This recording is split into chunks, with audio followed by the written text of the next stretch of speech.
Hey folks, welcome to another Absolutely Outdoors. Today we're at the Fiberglass shop and we're with Charles Mclean. Charles is an old friend. Well, no, a long-time friend. I'll put it that I way. like that better. Oh, yeah. I like that better. But Charles has been in the fishing business and the boat business. Well, actually the fishing business as long as I've known you. You worked for Tom Mann back, what, 50 years ago? Yeah, about. yeah. And then you moved to Horseshoe. What do you tell me? I moved to Horseshoe Beach, the wife and myself, when we both retired, and we lived on a point down there. You could see the ocean. We were a house away from the ocean. Yeah. So we could see forever. You could fish all day inside of the house, and the thing that was so good about Horseshoe was the people. The friendship, the camaraderie, the fellowship, the church, everything was there.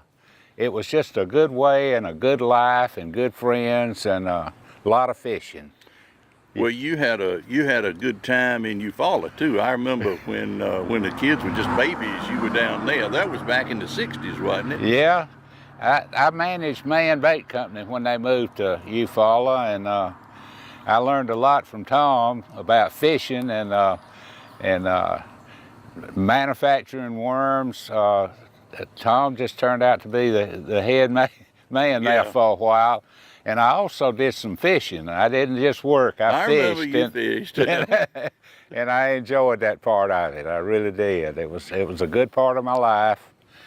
But, you know, things change, things move on. I saw other opportunities, wound up doing fiberglass work, and that was an accident, really. Right. I was trying to fix a boat for myself and learn how to use fiberglass, and somebody saw me and wanted me to fix their boat. And that started this whole thing. Well, that's good. That's good. Well, we skipped over one part now. You guided for Mr. Roy Green, or yeah, I guided. And, that's what I was thinking. And I looked after his boats and his house, and when you were in Horseshoe. Yeah, when I was in Horseshoe, that was a pretty good job. When Roy came down, we might go all day fishing in the airboat, which was a lot of fun.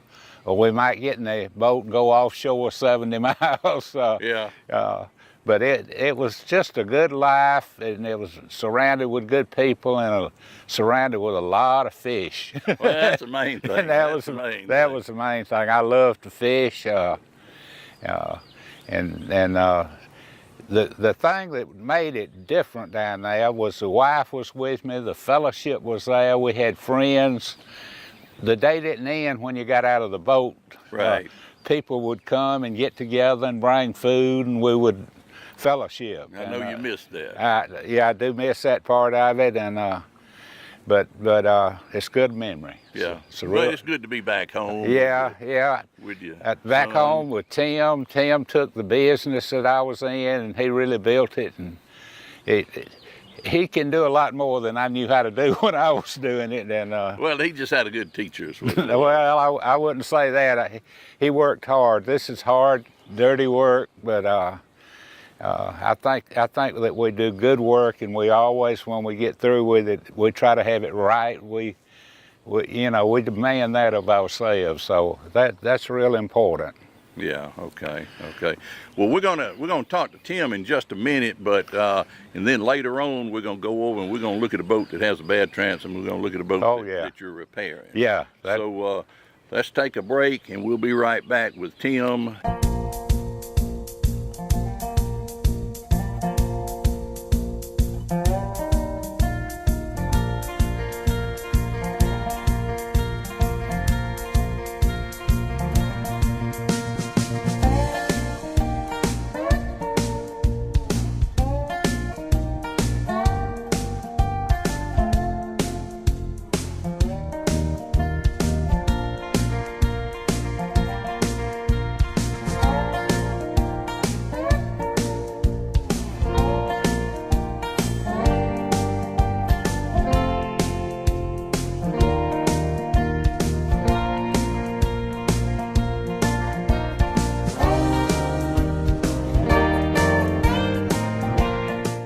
folks, welcome back. We're with Tim Mclean now. Tim is you're the head man now since Charles is retired, I guess you'd say. Yeah, I guess you would say that, but he still comes out here and helps us. He's our special projects manager, and I'm very thankful to have him around. But yeah, we've been running it for several years now since he retired, and we stay busy year round. I was going to say, with all the boats that I'm looking at, you're covered up right now. Yeah, we don't really have a slow season, and word's kind of spread. We don't really do any advertising. It's just word of mouth, and we try to do great work for people, and referrals are what keep us going. And I guess this is our 45th year. My dad started the business, and we just try to keep it going. My son works with us now, and one day it'll be in his hands. But we just try to be consistent, and I think my dad always used to say, we wanted people to come as a customer, but to leave as a friend, and that's kind of always been our motto. Well, good. I know y'all do great work. You really do. I've seen some of the work, and you've done work for me. I've worked on you a few times. Yeah, and we got one that you're working on now. Yeah. But anyway, probably one of the worst things that can happen when you bring your boat up here is for Tim to say, "Steve, you got a bad transom." Right. And that's bad because it's going to be expensive to fix that. Yeah, I mean it's the biggest structural component on the boat is the transom, and it's well. Wait a minute. Some of the people don't know. The bow is the front, the stern is the back. This is the transom. That's right. Right here. This is the transom that the engine actually sits on. Now, back when I was a young fella, we had little motors. We didn't have big motors. Right.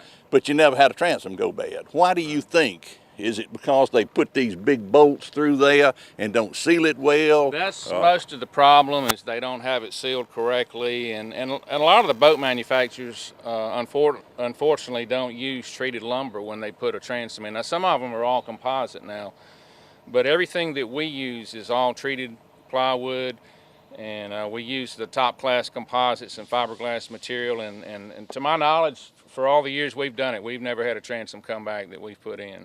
Okay, but this is the most important It part of the structure right here. It is, and you'll see in a minute why, because there's a boat we have here that he takes out in the ocean, and this transom is in really bad shape. Okay. And he's talking about going 30 miles offshore, and I think when you'll see this boat, you'll realize why it's important to have a good solid transom in there. All right, let's walk over there. We'll be right back.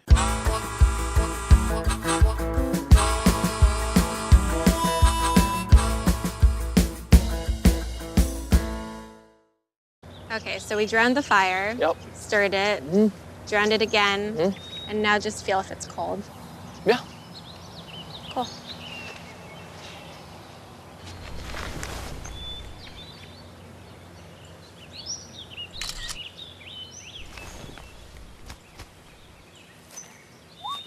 Smokey just gave me a bear hug.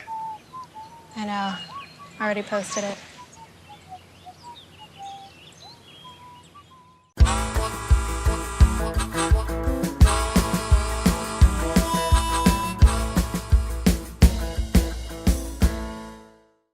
Okay, now we're back at the stern part of this boat, and we're going to be looking at the transom. Tim, tell us about this transom. This is a boat that they take out in the Gulf, but the transom's weak. And if this transom gives out about 30 miles out in the Gulf, you read about these people in the newspaper next morning. Yeah, correct. Because it's dangerous. This owner recently bought this boat, and this transom should have no flex in it. If it has any flex at all, it should be real minor. But if you'll watch when I push on the foot of the motor, you can see how that entire transom is flexing. And then you can just bump it with the side of your fist here, and you can hear how it's soft out here. And what you have 2 pieces of 3/4 inch plywood in here that's sandwiched in between the fiberglass. And what's happened is that wood has rotted through the years, and all that's going to have to be replaced. Now typically what we have to do is either separate the top cap from the hull. Well, first off, you got to pull this off. That's right, we got to take the engine Take off the engine first. completely off, and it weighs about, what, 300 pounds? At least. And so you got to lift it off. So You got to disconnect all of this. And then, go ahead, I'm sorry. That's right, you know more than that. But, Go ahead. Anyway, we'll take the side rails off and then take all the screws and rivets off. Now, in some cases, we'll cut the back end of the the deck off right here so that we have easy access. But everything we do is done internally in the transom. We don't cut the hull. The exterior of the boat stays intact. But we come in here, and like I said, sometimes we can remove this section of the boat, but then we have to build it back. Now on the boat we'll look at in a minute, we actually lifted the top cap on the boat, so we had direct access to the entire transom.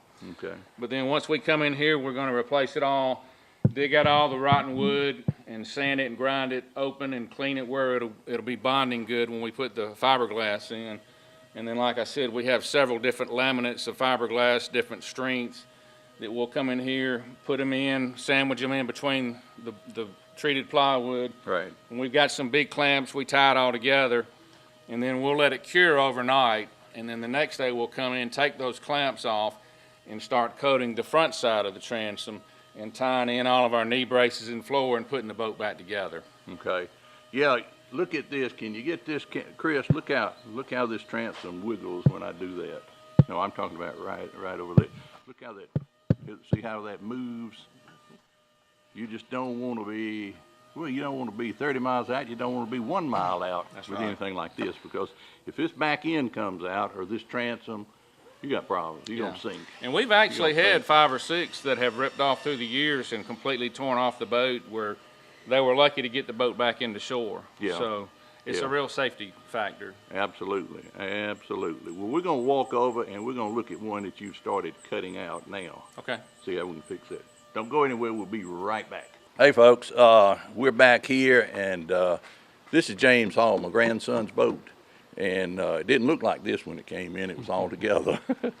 Wouldn't hardly recognize it now, but anyway, Tim was talking about cutting this out, and this is the way it looks. If you can see down in there, he has taken the top part. What do you call that? This. We call it the top cap. Some people call it the deck. Okay. But we took it apart yesterday. And we came in here. We have to cut out the back end of the floor and the stringer system. And then we cut the transom out from side to side, because side to side is where you get your strength. And over here on the floor, we saw a minute ago where the actual transom we took out. If you can see how brittle, this is the wood I was talking about, the untreated wood. And see, this is literally what's holding your motor on your boat. So this is the fiberglass laminate from the front side. You can't see this in the boat, but on the back side, this is the wood, and that's where your rot comes in. These are your 4 holes where the motor mounts. There's your drain hole. But this is the remainder of the transom here.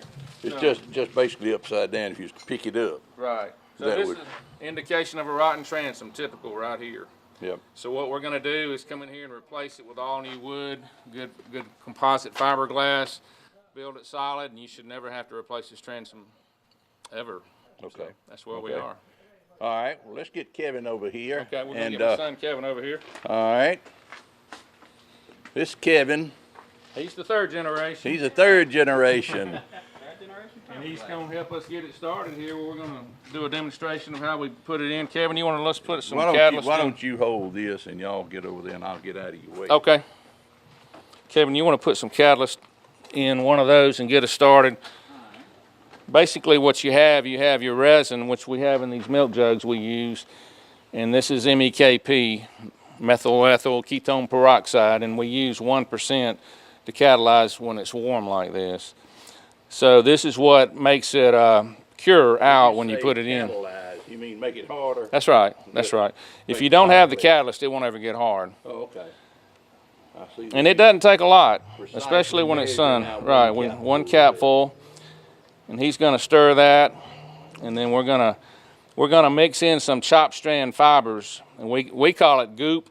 And what that does, we lay it in the base or the bottom of the transom, and it gives us a good solid area to impact and put our transom boards in. So if you'll start putting that chop strand mat in, Kevin, we'll go ahead and make up some goop.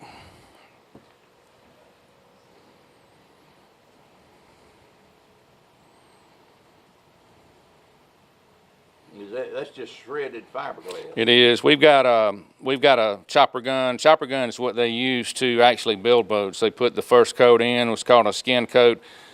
and there's razor blades that spin and cut the rope into short fibers. Okay. But it's good for forming up and impacting areas that are hard and difficult to get to do a layup. Okay, Kevin, that should be good. You want to start putting that in the base of the transom so we can start wetting out one of the pieces. Now you have to kind of work quick with this. With this hot weather, it'll set up pretty quick, won't it? Oh yeah, you've got to be careful not to over-catalyze it, and it's a good thing we're doing this in the morning, because sometimes in the afternoon it gets so hot that you have maybe literally only 10 to 15 minutes to work with, and we're going to need at least 15 to 20 minutes to do this, installation. Okay, he's putting it in now, and what he's doing, he's just trying to fill in the places it's going to be hard. It's hard to cut a board and get it to conform exactly, so this is going to fill in any voids or gaps that there might be there.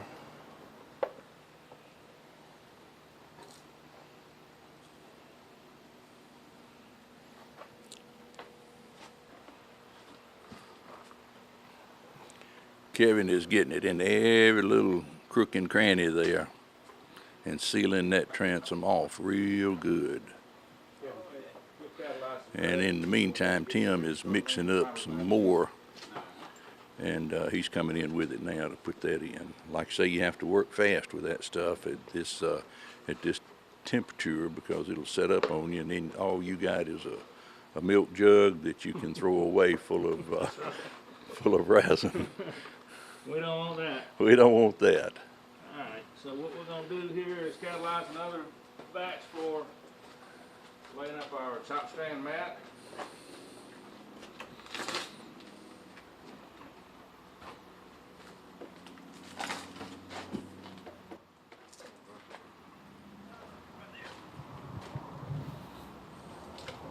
Get some chop stand mat.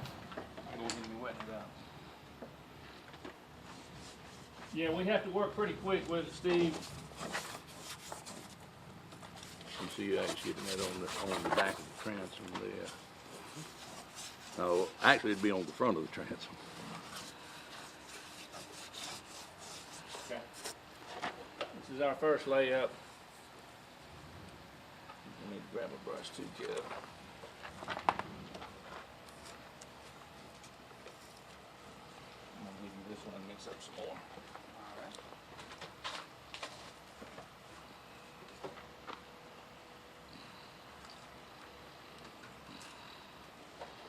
Tim, that stuff smells good. I guess you get tired of smelling it though, don't you? Yeah, sometimes we get where we don't smell it anymore, but everybody that comes out here asks what it is. I notice they'll start scratching like they're itching. They start thinking about that fiberglass. They think it's like the insulation in an attic. And I see a lot of people scratching when they're coming out here.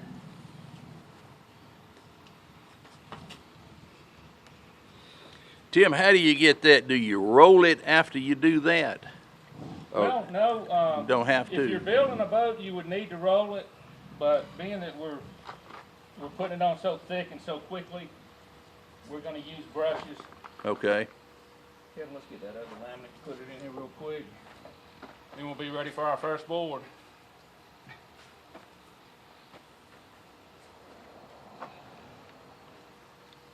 So you're doing a 2-ply. Right. We just want to make sure we get a good solid base on the back, because this is the first area that would be exposed to any water access. Okay. So it's going to be real important when we mount our motor or any fittings on the transom that we seal them up good. We usually use silicone to do that. Anytime we drill a hole, we make sure we seal it up good. All our bolts and screws are stainless steel. Make sure we tighten them good.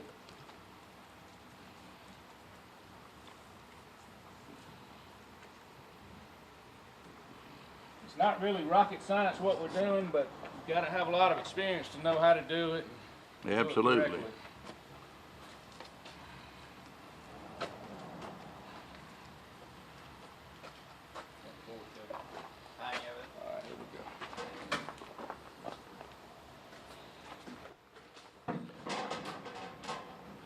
Now, Tim has already cut his boards out before we got here. He pre-cut these, and he used that old rotten part as a guide. And so he just slides that right in place And there. you can't really see it here, but we push this down and it's pushing that goop out down at the bottom. And that's, Okay, that's really promoting that good seal, making it good and strong, and that's what we want. okay. So we're gonna go ahead and wet out the face of this, put on another piece of fiberglass, put the second board in, clamp it together, and then it's gonna sit overnight and cure. So we have to have everything laid out, you know, prior to what we do. Right. You gotta have everything cut and prepared because you've just got a limited time to do this. Get those other laminates, Kevin, will go ahead and put it in. So we have 2 laminates on the first layup. We put in the treated board, then we come back with another one. We sandwich in between the 2 Another boards to tie them together. laminate. Right, Yeah, laminate okay. fiberglass.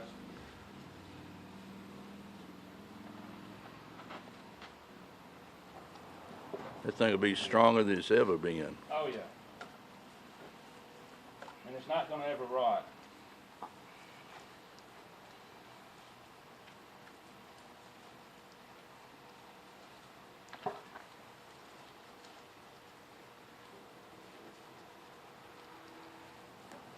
How old is your grandson, Steve? 16, Okay. be 17 May 20th. Do they have some kind of fishing club up at the school? I know some of the high schools have bass clubs now. No, I think they do. I'm sorry, I think they do. But he's not in it. He loves to fish. He likes to fish. I think he likes to ride more than anything. All right, this is our second board. Kevin's gonna finish that area up and then we'll be ready to put it in. Just gonna drop this in. This roll down, Tim. There you Pull go. that back. I'm glad you caught that, Steve. All right, make sure it's in good and tight. Okay, we're ready for our clamps. Get that first clamp here.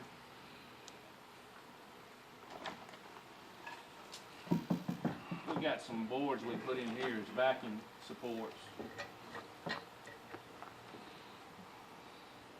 I was wondering how you were going. You got a special clamp there. I was wondering how you were going to pull that together. Yeah, we've had these clamps for years. They're Transom clamps, Uh huh. and they're very good for locking this thing in. We're gonna go ahead and get this side started, and Kevin's gonna get that other one.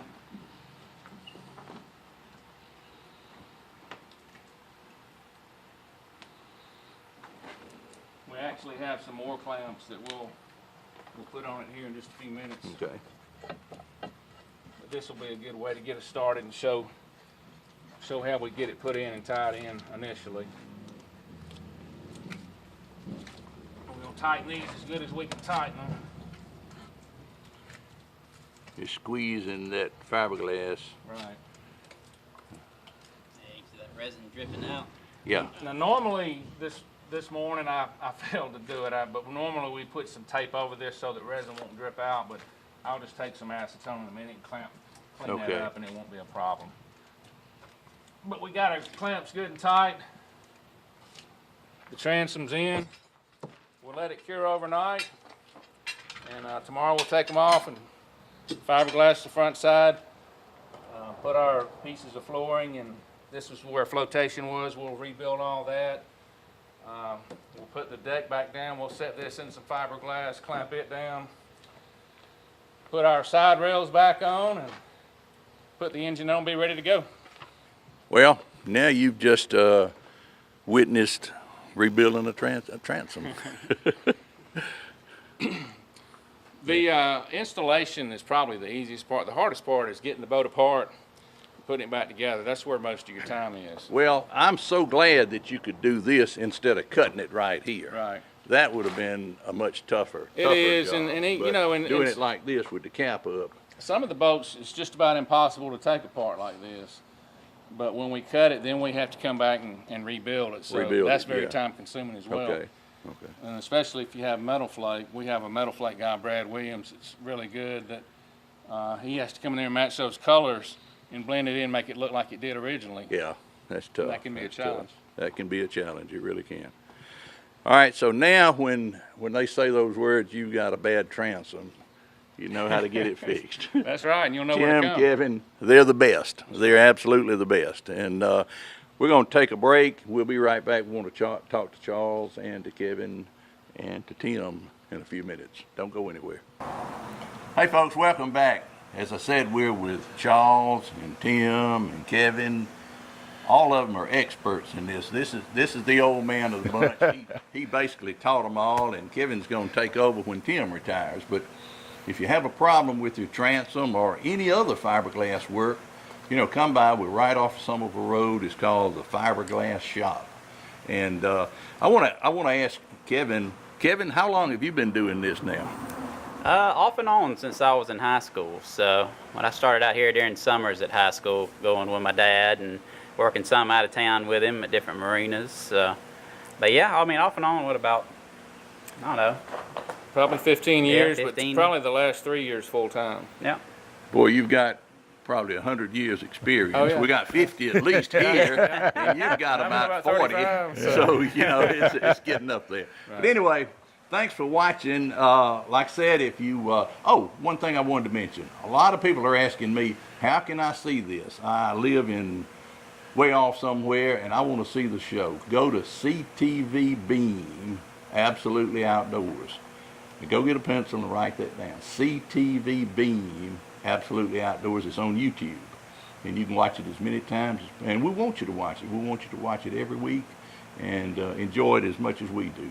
So for the folks at the Fiberglass Shop, I'd like to thank you for watching, and stay tuned to CTV Beam every Wednesday at 7:30 to see Absolutely Outdoors. Thanks again for watching.